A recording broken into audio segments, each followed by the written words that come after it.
Hey everybody, I'm Maria Davidson. And I'm Rich Davidson, and you're watching Off Topic. Life Over 40.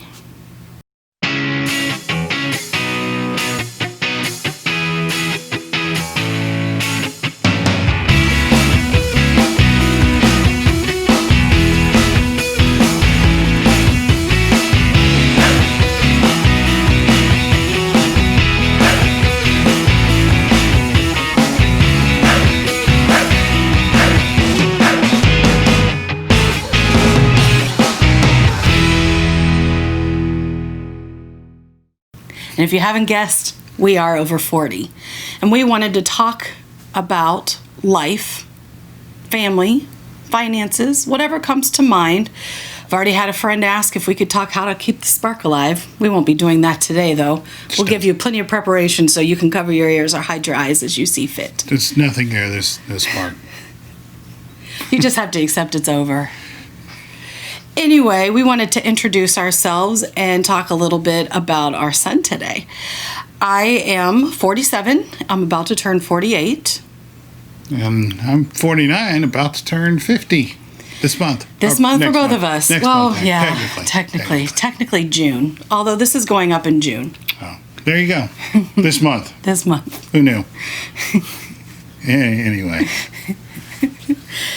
So I am a course advisor, a student advisor for an online engineering school.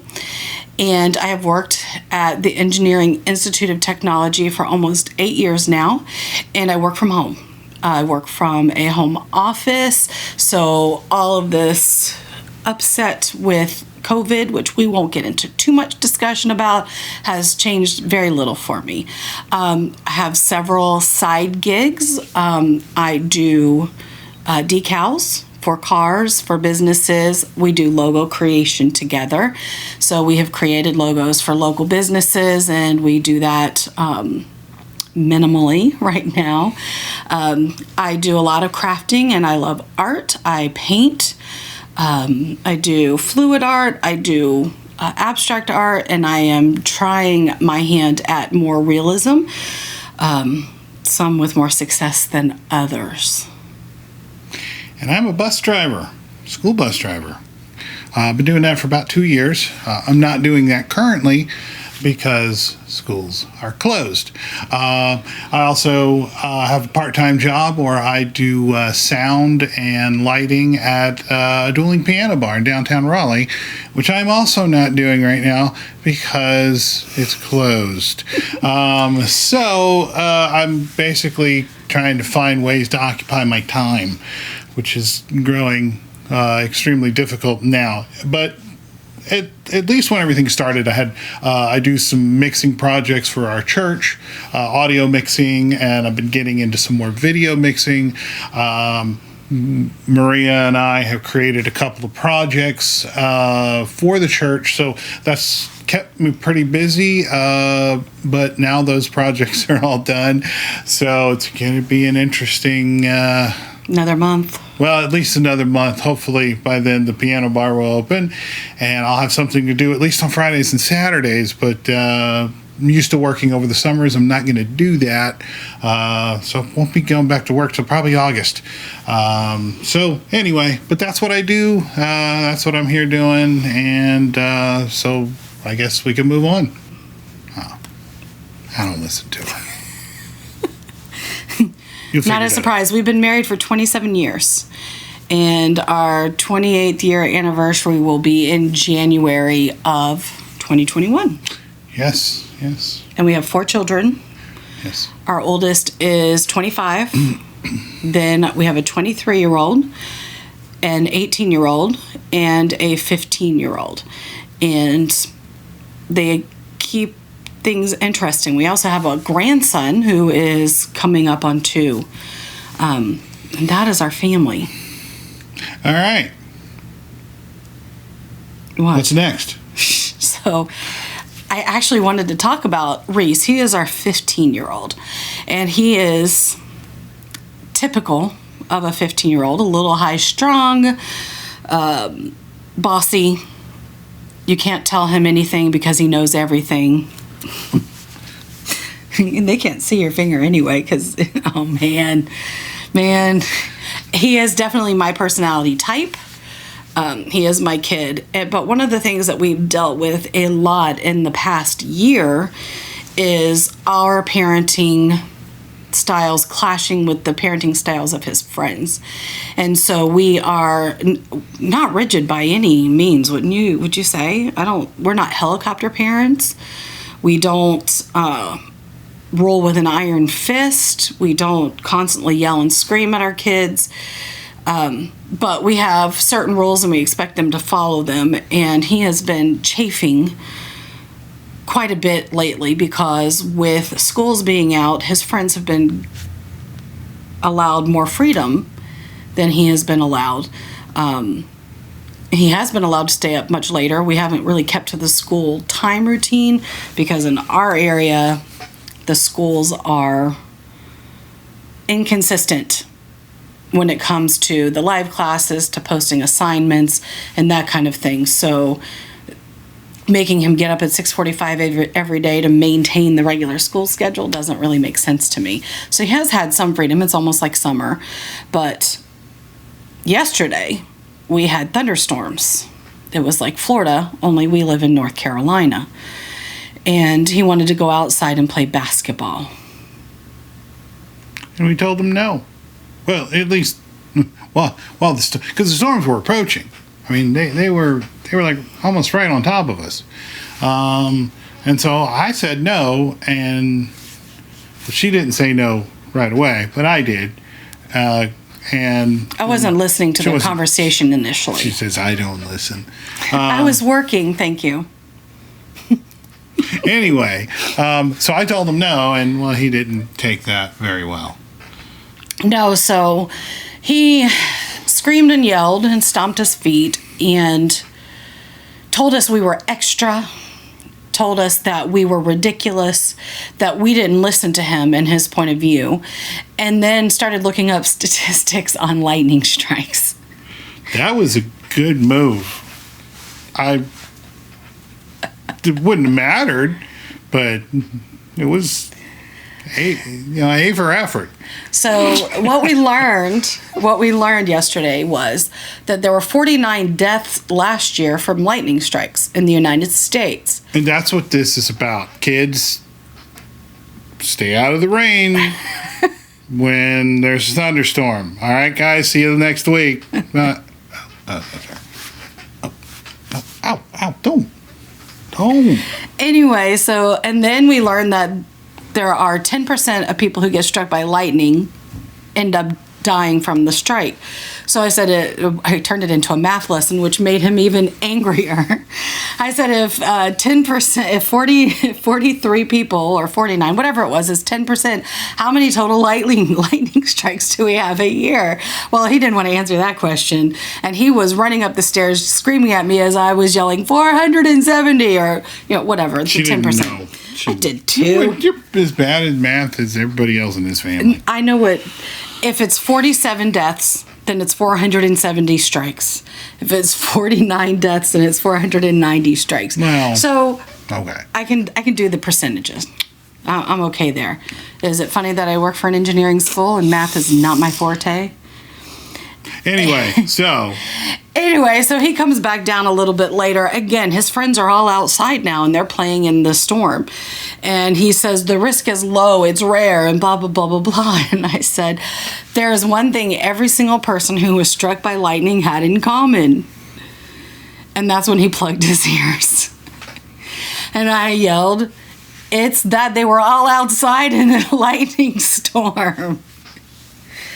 So what is the point of all this? The point is that my son doesn't get to dictate what I determine is safe for him. And I think that parents often struggle with wanting their kids to approve of them, would you say, or like them, or to think that they're cool. And I don't care. I want my kids to know that they can come and talk to me about anything and that I'm not going to judge them if they tell me something outrageous. Now, if they tell me something illegal, that's a different conversation. But they can tell me how they feel about stuff. But when I make rules, I'm not doing it arbitrarily. I'm doing it to keep them safe. And they are not old enough or wise enough or experienced enough to know what is safe. Right now, they just know what they want. And it's my job to determine if what he wants conflicts with his safety. And I would say that any parent who's struggling with this with their kids, especially if they're spending more time with them right now, is to remember that your first and only job is to keep your kids safe. It's not to make them like you. And it's not even to make sure they're happy. It's a nice outcome if your kids are happy. But our kids spend more time through their teen years being unhappy with us than being happy with us. Yeah, but that's pretty normal. Yeah, that's what I'm saying. That's normal. I'm not saying it's abnormal. Okay. Just trying to keep you on point. Well, I wasn't. Hey, isn't this called off topic? But if you're second guessing yourself and you're fighting more with your kids because you're seeing more of them than you ever have before and you're sick of them, which, totally understandable, it's okay to put your foot down and say, I'm the boss. It is okay for your kids to say, you suck. Yes, we give you permission. You can tell your kids.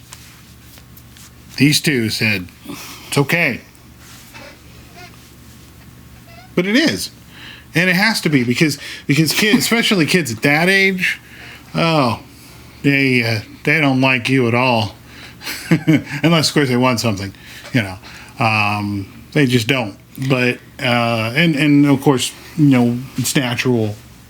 We remember, I remember, you remember when we were that age, we just tried to push.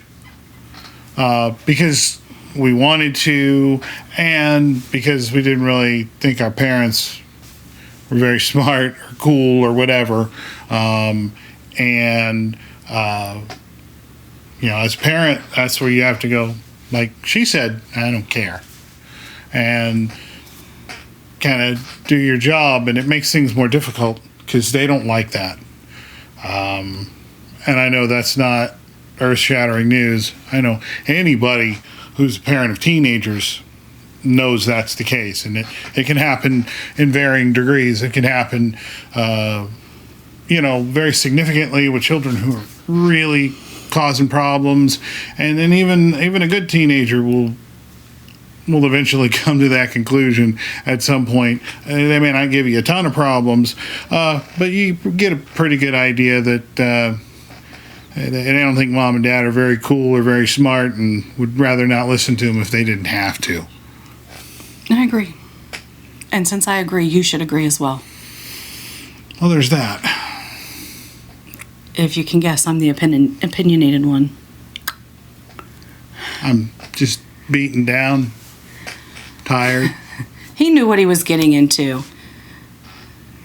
He should have known. She looked a lot better then. Oh, ow. So did you. Well, yeah, but... Oh, domestic abuse. Don't report us. Please. So anyway, yeah, don't let your kids push you around. Well, I do. I think it's a more common problem today. I have friends who are more interested in being friends with their kids than they are in being a parent to their kids. And sometimes it's just a matter of not wanting to feel like they're old. And I think that when you have children, you're obligated to do what's best for them, regardless of how they feel about it. And I think we forget that sometimes. I do, as a whole, as a community. And I'm going to show my age here, but when I was growing up, the whole community raised us. If we did something we weren't supposed to and we weren't around our parents, a neighbor would spank us. And I'm not encouraging that kind of mentality, but now today, if you see somebody else's kid running a key along somebody's car door and you yell at that kid, that parent might come after you for yelling at their kid, even though their kid was doing something ridiculous. And I think that we've taken a step sideways when it comes to raising our kids, and the community being involved in that. It's just my personal opinion. If you don't agree with that, that's okay. I give you permission. She doesn't give me permission. No. I don't. He has to agree with me. We're partners. We're parenting partners. When we disagree, we try to disagree privately. It doesn't always work that way. Not after 27 years. 4 kids. They've heard some arguments.